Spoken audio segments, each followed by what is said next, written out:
Hello दोस्तों, कैसे हो। तो मैंने हाल ही में 1-2 दिन में एक चीज़ देखी जो कि मैं अपने इस डिजिटल डायरी में शेयर करना चाहता हूँ। वो ये है भाई कि जैसे कि खासकर हिंदू, बौद्ध, जैन, सनातन से निकली हुई जो पंथ या धर्म है, उस समाज की मैं बात कर रहा हूँ।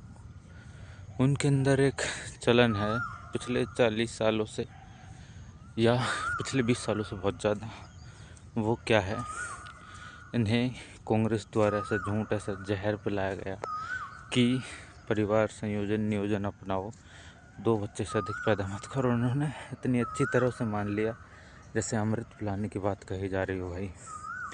और उसके नुकसान और इफेक्ट्स आज देखने को मिल रहे हैं। लाइव एग्जांपल्स बताऊंगा। 7 केस मैंने कल 6 तारीख को देखा था भाई। एक माँ बाप का अकेला बच्चा था, वो ख़त्म हो जाता है किसी बीमारी के कारण। अब वो माँ बाप किस पर आस करें, किसके लिए जिएं, किसके लिए कमाएं। उनकी तो ज़िंदगी ख़त्म, एक ही बच्चा था। तो आज वो पागल से हो गए और इस सिचुएशन में वो करे तो करे क्या। उन्होंने कभी अपनी बुद्धि लगाई नहीं। और यूँ नहीं गरीब है भाई, पहले गरीब होकर भी 10-10 12-12 बच्चे पाल लेते थे। और बच्चे सरकारी स्कूल में पढ़ के नौकरी लगते थे, बड़े होते थे, काम धंधे करते थे।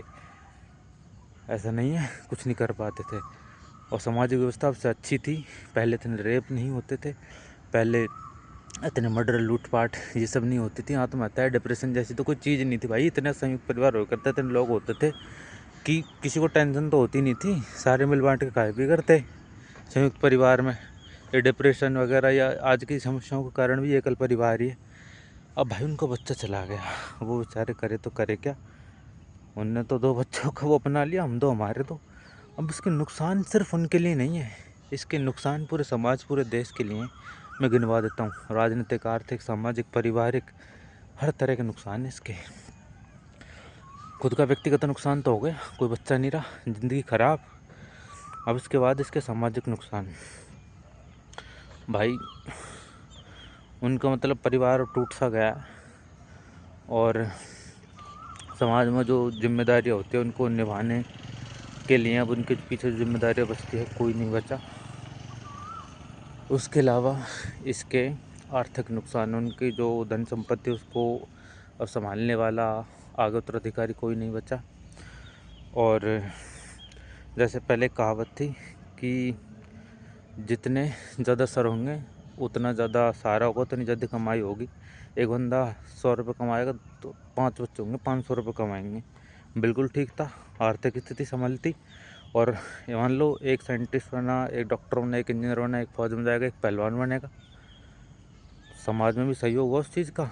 मान लो एक बाहर जाकर कमा रहा है विदेश में, फॉरेन करेंसी आए अपने देश में, आर्थिक फ़ायदे हुए इस चीज़ के। ये तो हो गए आर्थिक फ़ायदे। उसके अलावा राजनीतिक भाई, लोकतंत्र ऐसी सड़ी हुई व्यवस्था है जिसमें अगर गधे 10 और शेर 1, 10 गधे नु क्या देंगे। जो अगला एक खड़ा है वो बेशक घोड़ा हो, उसने बता देंगे गधा है, तो भाई वो गधा ही माना जाएगा। वे 10 गधे एक शेर को उनको कह देंगे ना क्या जो शेर गधा है, और 2 शेर कहेंगे वो शेर है। शेर ना माना जाए लोकतंत्र में, जिसके ज़्यादा वोट उसकी बात मानी जाएगी। तो सोचो, एक समुदाय विशेष है, उसके 50% ज़्यादा जहाँ पर भी जनसंख्या हो गई, वहाँ से वहाँ के मूल निवासी, वहाँ के लोकल लोग थे, वो ख़त्म हो गए। तुम भी देख लो तुम्हारे भारत में क्या हाल होने वाला है जिस दिन उस मतलब आक्रामक हिंसक समाज के 50% ज़्यादा लोग हो गए। उन्हीं की सरकार बनेगी, उन्हीं के मुख्यमंत्री, प्रधानमंत्री। तुम कहाँ पर स्टंट कर रहे हो। ये कोठी बंगले गाड़ी सब धरे रह जाएंगे। 1-1 करोड़ की गाड़ी, फ़ोन, आईफोन कुछ भी ले रहे हो तुम, ठीक है भाई, धरे रह जाएंगे। और ना वो 2 हम 2 हमारे 2 सब चीज़ों को फॉलो करते हैं। बस तुम्हारे अंदर ये बीमारी है, सनातन और सनातन से निकले हुए पंथों, हम 2 हमारे 2 एक बच्चे की, और तुम अपना सब कुछ खोकर बैठ जाते हो। ये तो हो गए इसके राजनीतिक नुकसान, सामाजिक आर्थिक नुकसान। और दूसरा, तुमने एक और चीज़ खो दी। मान लो तुम्हारे 1 या 2 बच्चे, उन्हें कुछ नहीं होता है, तो अभी तुमने उनके आने वाले बच्चों से उनके रिश्ते छीन लिए। तुम्हारा एक लड़का है, अब ना तो उसका कोई चाचा होगा, ना उसका कोई ताऊ होगा, उसके बच्चों का। उसके बच्चों से उसके रिश्ते छीन लिए।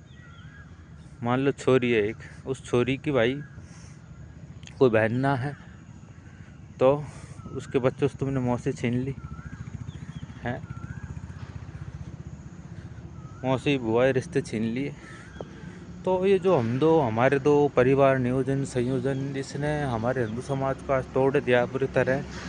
और भाई इसके मतलब इतने ज़्यादा नुकसान है ना, जिसकी मैं कुछ बता नहीं सकता। मैं सिर्फ फील कर पा रहा हूँ, जो आज लोगों के सामने आ रहे हैं, जो भुगत रहे हैं ना, वही समझ रहे हैं इन चीज़ों को। अब इसके साइंस की बदौलत है कि कुछ उपाय हैं, वो बता देता हूँ। वो है भाई आज की IVF तकनीक।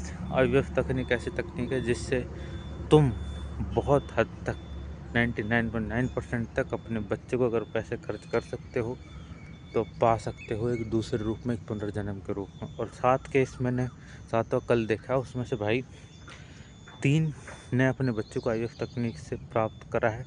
अगर लेडीज़ को नसबंदी हुई, नसबंदी के बाद भी IVF काम करती है। मैंने खुद रिसर्च करा, पढ़ा, जब मेरे सामने कल 7वां केस आया वो ऐसा ही था। तो उनको भी मैंने सजेस्ट करा कि काश किसी तरह हो सकता है उनकी हेल्प हो। और सेलिब्रिटीज़ में देखूँ तो सिद्धू मूसे वाले भाई के जो छोटा भाई ने अभी जन्म लिया है, हाल ही कुछ टाइम, महीने 1 साल हुआ होगा लगभग, वो भी IVF तकनीक से। और उनकी एज तो 70+ है भाई लगभग। तो इस साइंस की उसका फ़ायदा उठाओ और अपने बच्चों को पुनः प्राप्त करने का प्रयास करो। और अब एक नहीं 2 बच्चों को प्राप्त करो, उन्हें शुरू से ही सनातनी संस्कार दो, क्योंकि यही वो नींव है जो आपके बुढ़ापे में आपका सहारा बनेगी। वीडियो वैसे कि लंबी हो गई है, पर बहुत काम की थी और मुझे बतानी ज़रूरी लगी, इसलिए मैं आज बता रहा हूँ। और इस पर अमल करना। आपका बहुत बहुत धन्यवाद।